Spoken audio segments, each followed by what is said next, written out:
La unión antígeno-anticuerpo, lo que vamos a ver en esta clase, pues son las fuerzas moleculares de atracción que existen entre lo que sería el antígeno y el anticuerpo y cómo actúan estas entonces en la relación que hay con los anticuerpos y también prácticamente estas mismas fuerzas que actúan en la unión del antígeno-anticuerpo funcionan igual para lo que sería la hendidura del complejo mayor de histocompatibilidad y para lo que sería el receptor de linfocito.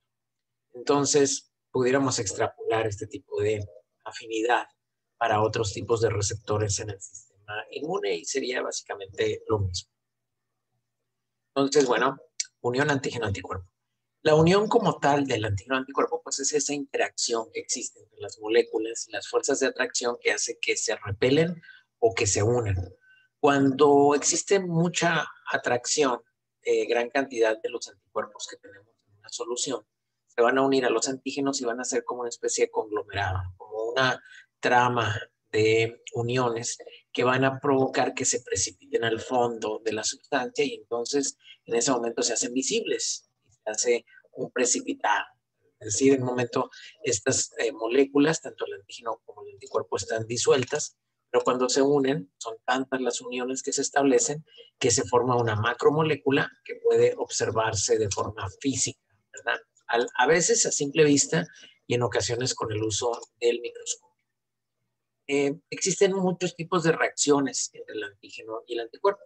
Una de ellas es la reacción de aglutinación, y esta es la que yo les decía que se basa en que estas uniones de los antígenos particulados pues se unen anticuerpos. Habitualmente el que mejor genera reacción de aglutinación pues es la IgM, porque la IgM al ser un pentámero puede unir muchos antígenos y estas uniones pues van generando esta trama de como una especie de red entre los antígenos y los anticuerpos, de suerte que van produciendo una aglutinación muy importante. Existen aglutinaciones directas y aglutinaciones indirectas. Las aglutinaciones directas son aquellas en las cuales el antígeno se encuentra en la superficie de algún cuerpo natural. ¿Cuál sería un cuerpo natural que tenga antígenos? El mejor ejemplo es un eritrocito. El eritrocito es un corpúsculo natural, es decir, una célula de nuestro organismo que transporta el oxígeno. Realmente no es una célula como tal, pero bueno, es un elemento forme de la sangre que transporta el oxígeno y que tiene este elemento natural, cosas en su superficie que lo vuelven antigénico, como los grupos sanguíneos. Otro pudiera ser también los microorganismos que tienen PAMs, patrones moleculares asociados a patógenos, que también funcionan como antígenos. Ambos son estructuras naturales que van a tener estos corpúsculos, ¿verdad? Proteicos, que pueden ser detectados por un anticuerpo en un momento determinado y se le puede unir a las membranas. Entonces, una aglutinación directa nos serviría a nosotros en el laboratorio, por ejemplo, para la tipificación de grupos sanguíneos, ¿verdad? Entonces, se va a agregar el anticuerpo anti-A en un paciente cuyo eritrocito, ¿verdad? Pues va a tener lo que sería el grupo A. Y entonces vemos aquí un proceso de aglutinación. Pero en el B, pues no, ¿verdad? Porque el anti-A es contra el antígeno A. Nada más en el grupo A se produciría ese proceso de aglutinación o de hemólisis. También en el AB, ¿verdad? Porque pues reconocería el antígeno A. Y en el O no, el O se quedaría vivo. Es decir, una vez que el anticuerpo se une al eritrocito, se activa el fenómeno del complemento y lo que tendríamos es la destrucción del eritrocito como tal, fenómeno de la hemólisis, y observaríamos a los anticuerpos ahí pegados en la membrana. Pero cuando no, el anticuerpo no reconoce ninguna superficie, en la superficie del eritrocito, ningún antígeno, como el caso del B, el antígeno es el B, el anticuerpo solamente se puede pegar a lo que sería el antígeno A, pero no se pega al antígeno B, ni se pega al eritrocito que no tiene ningún grupo antigénico en su superficie. Y así ocurriría, ¿verdad?, para lo que sería el anticuerpo anti-B y el anti-AB. ¿Okay? Solamente cuando existen esos antígenos se produciría la hemólisis. Y eso nos puede ayudar a tipificar grupos sanguíneos. Entonces, la aglutinación directa es cuando ya una célula o un microorganismo tiene sus antígenos y nosotros nada más agregamos el anticuerpo en contra del mismo. Por otro lado, la aglutinación indirecta aquí se tiene que tratar a las partículas, son partículas inertes, que van a estar recubiertos de un antígeno que nosotros conocemos y que nosotros queremos saber si el paciente tiene anticuerpos contra ese antígeno en cuestión. Un ejemplo característico de esto sería para buscar el antígeno del VIH, ver si el paciente tiene anticuerpos contra el VIH. Entonces nosotros tenemos el antígeno del VIH, se lo ponemos en partículas inertes o células tratadas, y si el paciente tiene anticuerpos contra el VIH, pues entonces se van a pegar ahí y se puede establecer un diagnóstico. Eso se llama aglutinación indirecta. Y esta generalmente se produce en el látex. Agglutination assays have been used for decades as a simple method to detect antigenic substances in biological samples. The purpose of this video is to explain how this method works in practice and to expose its limitations. The agglutination assay uses tiny particles, most often latex beads. The beads are coated with a specific antibody against the antigen that you would like to detect. The test is usually performed on a card or glass or plastic slide, often one with a black surface. First, you add a suspension of the coated latex beads to each of the 3 encircled areas on the slide. Note that the suspension is concentrated enough to produce a milky appearance on the background. Now you add a few drops of the unknown sample that you're interested in testing, but you will also need to use one circled area for a negative control solution that contains no antigen, and another for a positive control solution that contains the antigen of interest.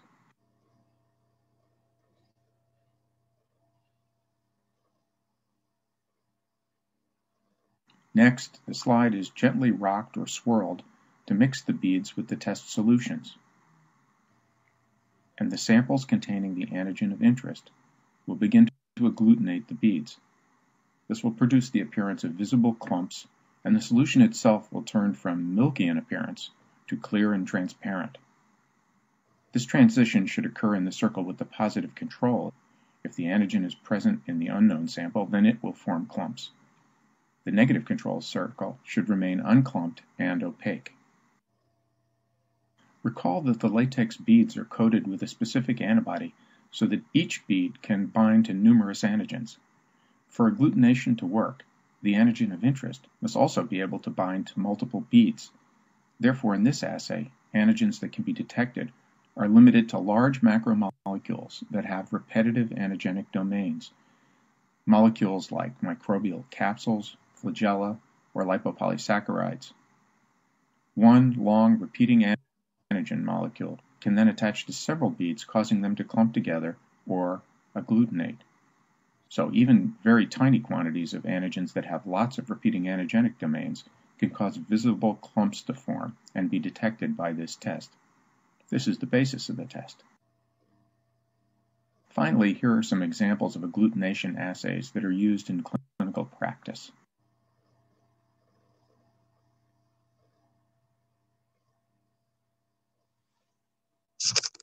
Muy bien, entonces son reacciones de aglutinación en látex para la búsqueda de un antígeno determinado. Entonces, si nosotros pensamos que el paciente va a tener una infección, ¿verdad?, en las meningias por alguna bacteria encapsulada, se puede tener, ¿verdad?, el antígeno de la cápsula del neumococo, meningococo o influenza y agregarlo a los anticuerpos que se encuentran en la prueba del látex. Están en esas pequeñas como gotitas de látex con anticuerpos contra los diferentes antígenos, y si hay reacción de aglutinación, bueno, entonces sabemos que está presente ese patógeno. Una de las pruebas que nos ayudan a establecer o demostrar una reacción antígeno-anticuerpo. Otra sería la de precipitación, porque la que acabamos de ver es la formación de estos grumos, ¿ok? Como pequeñas cajitas de Petri.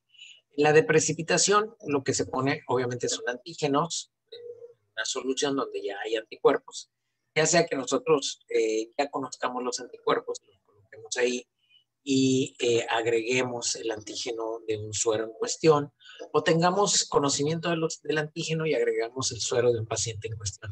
La situación es que si existe, ya sea el anticuerpo o el antígeno que estamos buscando, pues se va a generar una unión antígeno-anticuerpo, debido al tamaño de esas uniones va a provocar un precipitado en el fondo del tubo de ensayo. Algo que pudiera semejar a la prueba de grumos de la aglutinación indirecta. El caso, por ejemplo, de los aptenos es que cuando tiene interacción con el anticuerpo, sí ocurre esa interacción, pero no es una interacción fuerte, a menos que el apteno se una a un. Y ustedes pueden completar la frase. ¿Qué le faltaría al apteno para poder generar una unión antígeno-anticuerpo fuerte? ¿Qué sustancia le hace falta al apteno? Y es un acarreador. El acarreador es importante para que el apteno pueda tener uniones antígeno-anticuerpo fuertes. Estas cinéticas de estas uniones antígeno-anticuerpo, pues depende, ¿verdad?, de las fuerzas de atracción molecular que existen. Esto en la reacción antígeno-anticuerpo, pero se da también en la reacción del receptor del linfocito T y en la hendidura del complejo mayor de histocompatibilidad. Yo sé que esto ya lo vieron en la prepa, pero va a ser importante que hagamos un recordatorio de cuáles son esas fuerzas intermoleculares que existen, ¿verdad?, de atracción entre diferentes moléculas para que podamos comprender cómo es que se lleva a cabo la unión, entonces, de lo que sería el antígeno y el anticuerpo.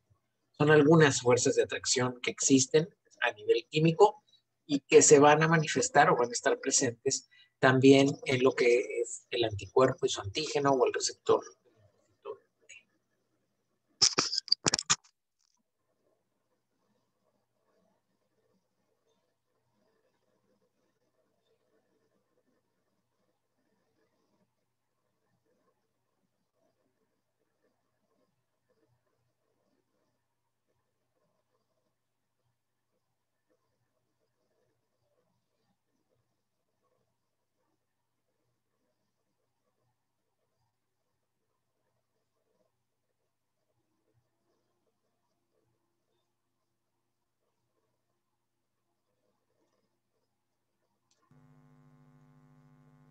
Cabe notar que las fuerzas intermoleculares son más débiles que los enlaces químicos.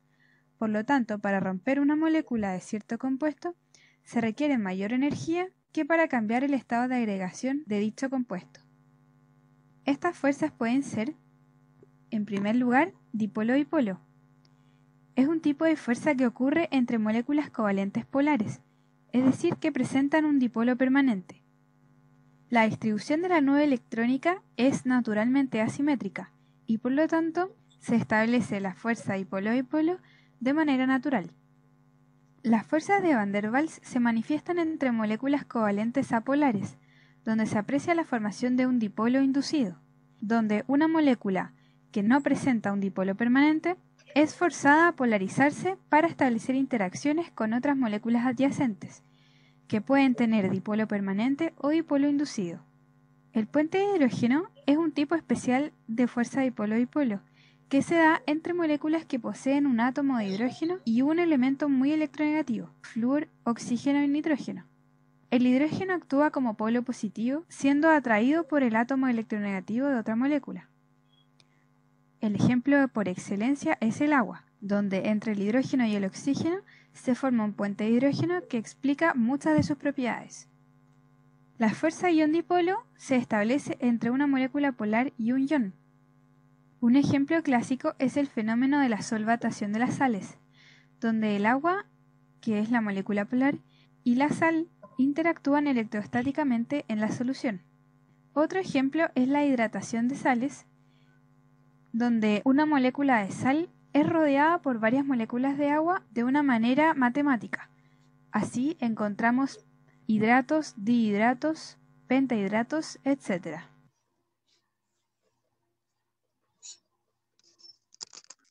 Muy bien. Entonces, bueno, esas fueron las fuerzas intermoleculares que era importante recordar. Sé que esto ya probablemente lo vieron en la preparatoria y era importante establecer que estas fuerzas intermoleculares pues se establecen en las uniones del antígeno en el anticuerpo. En esas regiones determinantes de complementariedad que veíamos en los loops de lo que serían los anticuerpos, pues el antígeno que va a ser reconocido por el anticuerpo no se pega a toda la región de complementariedad, casi siempre establece contacto con unas 10 a 12 aminoácidos nada más. Y esas áreas ya sabemos que son bien hipervariables, por lo tanto pueden hacer enlaces de tipo covalente reversibles con el antígeno y el anticuerpo. Sin embargo, hay algunos tipos de uniones bastante estables, como los puentes de hidrógeno junto con el carbono, electrones de hidrógeno y carbono que establecen un equilibrio en diferentes vueltas, por así decirlo, u órbitas de lo que son las moléculas, compartiendo electrones. Normalmente compartir electrones, ese tipo de unión es como más estable, por así decirlo. Cuando ocurre la interacción, ¿verdad?, del antígeno y el anticuerpo, no solamente es una sola tipo de fuerza la que los une, puede haber como varias al mismo tiempo, es decir, en diferentes partes del antígeno puede haber uniones que sean covalentes, otras de enlace dipolo, otras uniones estables de hidrógeno con carbono, es decir, varias moléculas van a generar en el mismo antígeno diferentes tipos de uniones. Entre estas uniones electrostáticas están enlaces iónicos, salinos, puentes de hidrógeno, interacciones hidrofóbicas, interacciones entre dipolos y también fuerzas de Van der Waals. Aquí tenemos, por ejemplo, un antígeno que es reconocido por un anticuerpo y ese antígeno pues va a tener como ciertas estructuras moleculares que van a establecer diferentes uniones con el anticuerpo. En esta región determinante de complementariedad vamos a ver algunos grupos aminos que van a establecer con su último electrón, ¿verdad?, una unión de tipo hidrógeno-oxígeno. Pero también podemos tener uniones de tipo iónicas, puede haber también uniones de tipo hidrofóbicas, uniones dipolo-dipolo o fuerzas de Van der Waals y uniones más estables, por así decirlo, de tipo iónicas. Entonces, entre un antígeno y un anticuerpo se establecen uniones químicas de muchos tipos. No es una sola forma de unirse. Y evidentemente, entre más uniones estables se puedan establecer entre el antígeno y el anticuerpo, mayor afinidad. Entre más fuerzas de rechazo, quizá por así decirlo, un ejemplo de que quedara positivo con positivo, pues esas fuerzas se van a repeler y entonces el antígeno no se pegaría bien al anticuerpo. Esa es una de las características. Deben de existir entonces grupos afines o de atracción para que se puedan llevar a cabo estas combinaciones. Y puede haber variaciones en la temperatura, por ejemplo, de un organismo, y con eso puede ser suficiente para que ya no se puedan dar esas fuerzas de atracción. A veces simplemente con variaciones en el pH son suficientes para que esas fuerzas de atracción ya no se puedan llevar a cabo. Entonces eso es importante tomarlo en cuenta también en este tipo de uniones. A veces hay nubes de electrones que se pueden solapar en esas uniones y dependiendo, ¿verdad?, si ganan las fuerzas de atracción sobre las fuerzas repulsivas, pues eso puede generar que si termine uniéndose bien el antígeno o no. Esas fuerzas son vitales para determinar químicamente cuál sería el poder de unión entre un antígeno y un anticuerpo. Básicamente, pues son 4. Uniones de hidrógenos, como ya las vimos ahorita. En estos pues hay puentes de hidrógeno entre diferentes átomos de energía libre, más o menos es de 4.5 calorías por mol, que no tiene la menor importancia específicamente para lo que estamos viendo de inmuno. Puede haber fuerzas electrostáticas de carga, de polos positivos con negativos. Puede haber fuerzas de Van der Waals, que son nubes de electrones, ¿verdad?, o de polos oscilantes cambiantes entre positivo y negativo. O fuerzas hidrófobas, donde evidentemente cada enlace termina con una pérdida de moléculas de agua. Entonces, uniones hidrógenos, fuerzas electrostáticas, fuerzas de Van der Waals y fuerzas hidrófobas son los tipos de enlaces químicos que se establecen entre el antígeno y el anticuerpo. Pero parece que está muy loco todo esto. Cuando uno habla de esto, pensaría pues que es ciencia ficción. No existen esas fuerzas, es decir, que no son visibles. Y es lo que uno se imaginaría. Pero realmente estas fuerzas pues sí existen. Esto es una nanotubo, ¿verdad?, hecho de átomos de carbón. Aquí lo podemos ver, son átomos de carbón, ¿verdad?, en enlaces por fuerzas de Van der Waals que los mantienen unidos, enlaces o fuerzas de dipolo. Y estos nanotubos, que son estructuras químicas creadas en laboratorio, decíamos, tienen esas fuerzas de atracción de Van der Waals. Estas estructuras carbono, son nanotubos de carbono, tienen unas uniones tan poderosas que son filamentos que se pueden unir o entrelazar entre ellos. Y esto a su vez puede ir generando, ¿verdad?, ese entrelazamiento, una fibra que sale de este como bosque de nanotubos de carbono, capaz de generar una fortaleza tan grande y a su vez ser un material tan ligero que puede ser utilizado o que va a ser utilizado actualmente en la NASA para la generación de trajes espaciales con fibras de nanotubo de carbono que salen de ese bosque microscópico, pero que al unir varias fibras se hace un elemento visible al ojo humano. Es decir, existe la posibilidad de que ustedes vean físicamente las uniones o fuerzas de Van der Waals que actúan en un determinado compuesto. Y esta es una fibra súper ligera, pero mucho más fuerte que lo que sería el hierro en relación a la resistencia. Entonces, es interesante porque, bueno, es algo que uno pensaría que es solamente una parte de la imaginación, ¿verdad?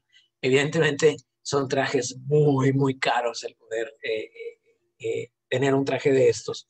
Se dice que probablemente una fibra grande de nanotubos de carbono sea la que se utilice para generar, pues ahora sí que un hilo que vaya desde la estación espacial a la Tierra y que pueda ser una guía para subir elementos desde la Tierra hacia el espacio, de tan potente y tan resistente que pueden ser enlaces o fuerzas de Van der Waals.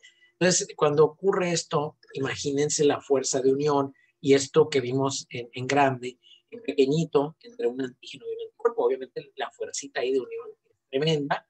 Y recuerden, pueden ser entonces enlaces hidrófobos, donde se pierde agua, fuerzas de Van der Waals, enlaces electrostáticos que dependen del tipo de carga que traigan el antígeno y el anticuerpo, y puentes de hidrógeno. Son básicamente dos tipos de uniones que se generan entre el antígeno y el anticuerpo. La afinidad, habíamos quedado, es la fuerza de unión entre un solo sitio del anticuerpo y su epítope. Eso se denomina afinidad. Y decíamos que la IgG tiene menos avidez, pero mayor afinidad, porque se vuelve como una especie de anticuerpo muy específico, no determinado. La alta afinidad, pues depende de todos esos 4 combinaciones, puentes de hidrógeno, enlaces hidrófobos, enlaces de atracción de cargas y fuerzas de Van der Waals, y pues ya la suma de estos en un momento determinado nos hace que esa unión sea alta afinidad, pero si acaso a lo mejor esas fuerzas de unión terminan por, si hacemos la suma, ser repulsivas, es decir, que no pegan bien, entonces vamos a tener una baja afinidad.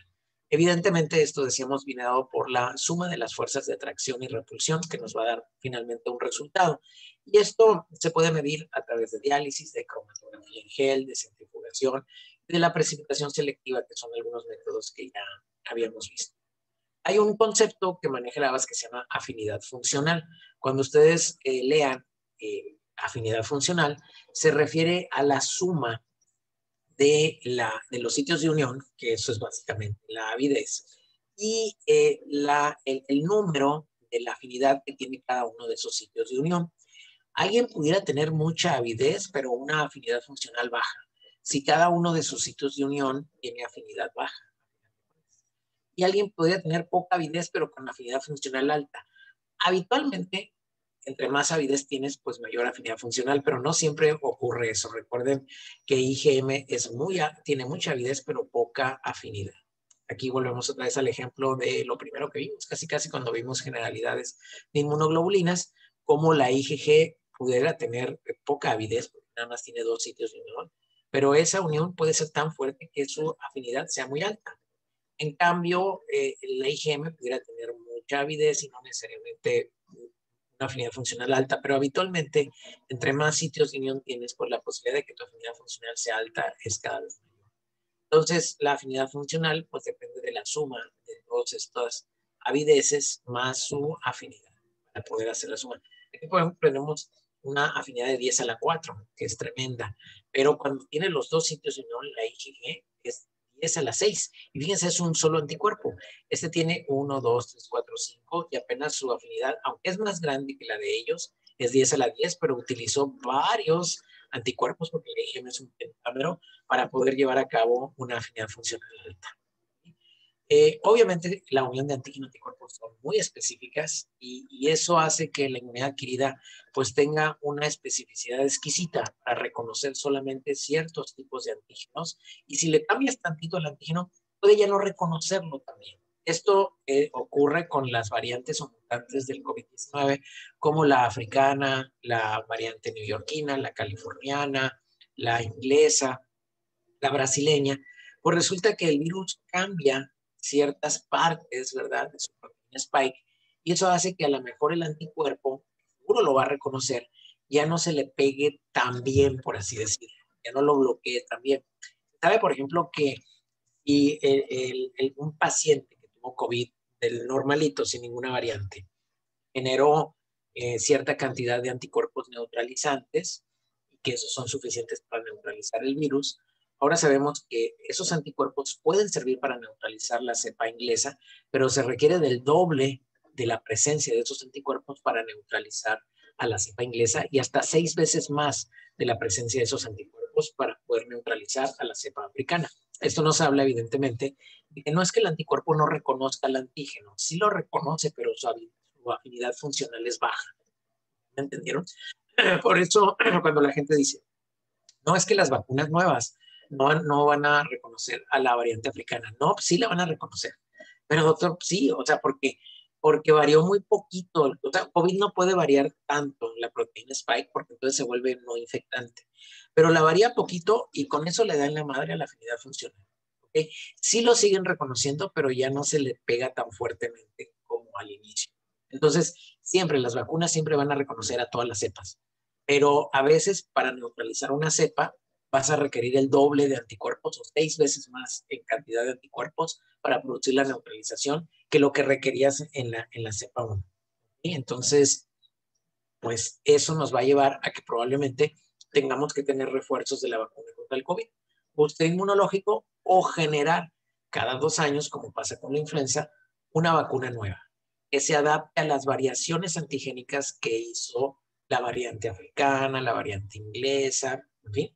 Eso ya hay, es la vacuna de Sinovac, que es vacuna de subunidades, y ellos lo que hacen es jalar la proteína spike del virus africano y del virus inglés y del virus brasileño, y todo lo ponen en conjunto en una subunidad, y eso te inyecta. Y el organismo reacciona a estos antígenos muy bien, generando una vacuna que puede reconocer a todas esas variantes. Entonces, así como el virus muta y hace sus trampas, el ser humano también va creando nuevas armas para combatir. Entonces, decíamos, va a depender de la estructura primaria del antígeno, obviamente, las cargas que traiga, de la configuración óptica y la configuración espacial, para que pueda ser reconocido o no. A veces pueden ocurrir problemas en donde existe una cosa que se llama reacción cruzada. Y de hecho ya lo habíamos visto en lo que es fiebre reumática. De repente el anticuerpo contra la proteína M del estreptococo, pues de repente cabe también en algunas estructuras de las válvulas del corazón, de la pulmonar, o de lo que es el miocardio, o de las articulaciones. Y cuando esto ocurre, se genera la fiebre reumática. Entonces, a veces algunos anticuerpos son capaces de reconocer, no tan bien, pero lo reconocen otras estructuras que no forman parte del estreptococo. Si eso ocurre entre el estreptococo y estructuras nuestras proteicas, pues ¿cómo no va a ocurrir que el anticuerpo contra el COVID salvaje, cómo no va a reconocer a la cepa africana o a la inglesa? Claro que la va a reconocer, pero a lo mejor la reconoce así, ¿ok? No la reconoce bien, sino que la reconoce más o menos, pues. Entonces requieres mucho más anticuerpo para poderla bloquear, porque como esta tiene una afinidad funcional baja, la afinidad funcional baja es igual a menor tiempo de unión, se va a separar y a lo mejor no va a tener tiempo de neutralizarlo para evitar que se meta dentro del cuerpo. Entonces requieres mucho más anticuerpos, es decir, requieres más vacunas, más dosis, más booster inmunológico, pero claro que lo reconoce. O sea, es imposible que no lo reconociera. Existen sitios de unión que se llaman polifuncionales. En una misma molécula de anticuerpo, esta puede reconocer varios sitios de unión, ¿verdad? Varios epítopes. La unión de cada epítopo, ¿verdad? Al anticuerpo, epítopo o epítope al anticuerpo, es competitiva. Aunque existen lugares distintos en el anticuerpo para cada epítope dentro del parótopo del anticuerpo. Entonces aquí uno dice, ay no, esto ya parece trabalenguas, epítopo y parótopo. Pues, parótopo no es para el topo. Un parótopo es básicamente las regiones determinantes de complementariedad. Y el epítope es la parte del antígeno que se une a las regiones determinantes de complementariedad. Entonces, epítope es básicamente la parte que va a ser reconocida del antígeno. Parótopo o área de reconocimiento del epítope, pues ustedes saben que eso se encuentra en las regiones determinantes de complementariedad. Entonces es una semántica más, porque algunos libros de inmunología lo manejan así. Y es importante porque si no, luego ustedes van a decir, no, llevamos inmunología y nunca vimos lo que era un parótopo. Sí lo vimos, pero con otro nombre. ¿Okay? El parótopo igual a regiones determinantes de complementariedad. Cuando inducimos una respuesta humoral, ¿verdad?, frente al antígeno, pues se va a generar una serie de anticuerpos, ¿no?, que pueden reconocer diferentes partes del antígeno. No todos reconocen la misma parte del antígeno A. Por eso, cuando me dicen, es que alguien ya le dio COVID, ¿no? Y creó anticuerpos. Pero hay ahora una variante inglesa. A ese paciente le puede volver a dar COVID. Híjole, qué difícil. Pero ¿cómo, doctor? Si dicen que les da COVID. Sí, pero la verdad es muy raro. Pero no, pero es una variante inglesa. No importa, pero nuestras respuestas son policlonales o polifuncionales. ¿Qué quiere decir? Que los anticuerpos que tiene esa persona contra el COVID no es nada más contra la proteína Spike. Hay contra la proteína Spike, contra el cuerpo, contra el material genético, contra otras proteínas que tienen COVID que nadie las menciona. Hay hialuronidasa, en fin. Hay otras cosas que el COVID trae que no han tenido la importancia que el de la proteína Spike, pero forman parte del cuerpo del COVID. Bueno, cuando alguien tiene COVID y queda con anticuerpos, los anticuerpos son contra muchas partes del COVID, no nada más contra la proteína Spike. Por eso si el COVID mutado, que es el NES, es mutado porque mutó la proteína Spike, no importa. Si a ti ya te dio COVID, tú tienes anticuerpos no solamente contra la proteína Spike, sino contra otras partes del COVID. Entonces, obvio que lo vas a reconocer. Se va a reconocer igual. La vacuna lo mismo. Aunque bien es cierto que la vacuna está hecha contra partes específicas de la proteína Spike, aún así, aunque el virus mute algunas partes, algunos anticuerpos lo van a reconocer. ¿Ok? Porque los anticuerpos son polifuncionales o policlonales. Es decir, tienen capacidad de reconocer muchos epítopes diferentes del antígeno, no nomás el mismo. ¿Okay? Eso, en una respuesta natural, siempre la respuesta de anticuerpos y la respuesta de memoria inmunológica es policlonal. Se reconocen muchos antígenos, no nomás uno, muchos diferentes. ¿Okay? La afinidad y la avidez pues, van a afectar, obviamente, a las reacciones fisiopatológicas. Por ejemplo, si tenemos anticuerpos que tienen una baja afinidad, y que persisten en circulación durante más tiempo, estos pueden provocar glomerulonefritis. De hecho, se cree que el síndrome inflamatorio sistémico de los niños en COVID es secundario a que como los niños forman anticuerpos que no son muy efectivos para neutralizar el COVID, y gracias a Dios, porque eso mismo hace que no se genere una respuesta inmune tan fuerte.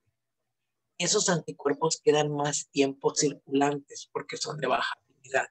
Entonces, como no tienen alta afinidad con el antígeno, andan ahí nada más, es decir, ni pichan, ni cachan, ni dejan batear. Ya se va el COVID, ya no está el COVID, ya no tiene el niño el COVID, porque de hecho esto del síndrome inflamatorio multisistémico en el pediátrico, a veces ocurre 7, 10 o 15 días después de que le dio COVID al niño. O sea, no ocurre a veces, no es la tormenta de citocinas del adulto, es una cosa diferente. Pero el niño se empieza a inflamar, porque son anticuerpos que de repente hacen reacción cruzada con el riñón, con el hígado, con los vasos sanguíneos. Entonces se presenta algo semejante al síndrome de choque tóxico o a la enfermedad de Kawasaki por autoanticuerpos del COVID.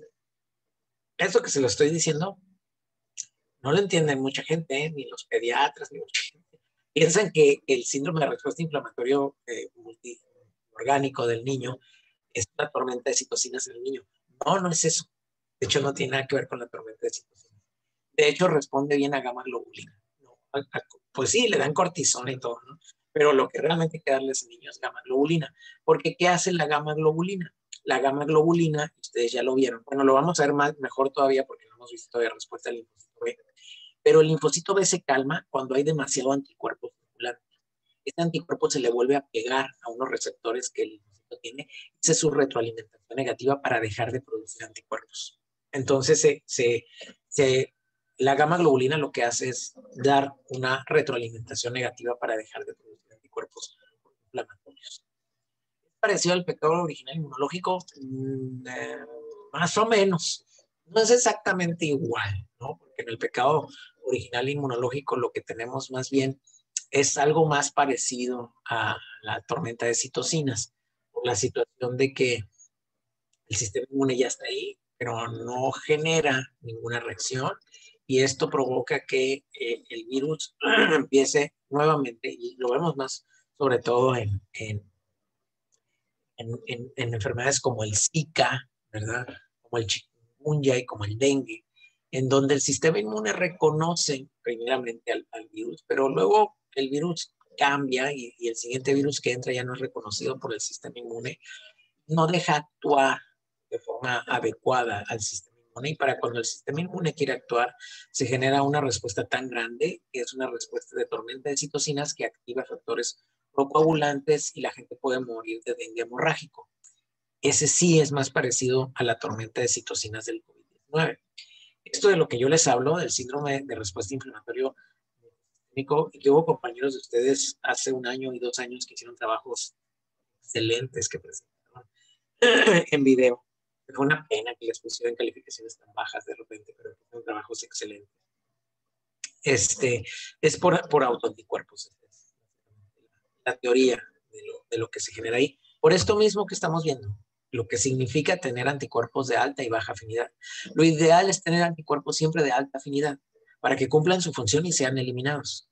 Los de baja afinidad, como no cumplen su función, ahí andan circulando y ponen en riesgo a que generen respuestas de tipo autoinmune, como la glomerulonefritis postestreptocócica o el síndrome multisistémico inflamatorio tipo del COVID. Bien, buena observación de todas maneras. Original. Entonces, el de alta afinidad, obviamente, es mejor que el de baja afinidad, porque ya acabó su función y se va. Entonces, se pueden medir generalmente la baja y la alta afinidad. No te vayas. Aglutinación, relación a la hemaglutinación, la hemólisis, fijación del complemento, eliminación inmunológica, lesión de membrana. O sea, hay muchas formas que podemos nosotros determinado medir esa alta o baja afinidad. Y por último, espero que ya les haya quedado clara cuál es la diferencia entre plasma, linfa y suero. Y los leo en el chat. ¿Qué diferencia hay entre estos tres compuestos? Plasma, linfa y suero. ¿Qué llevan cada uno? ¿O qué no llevan cada uno?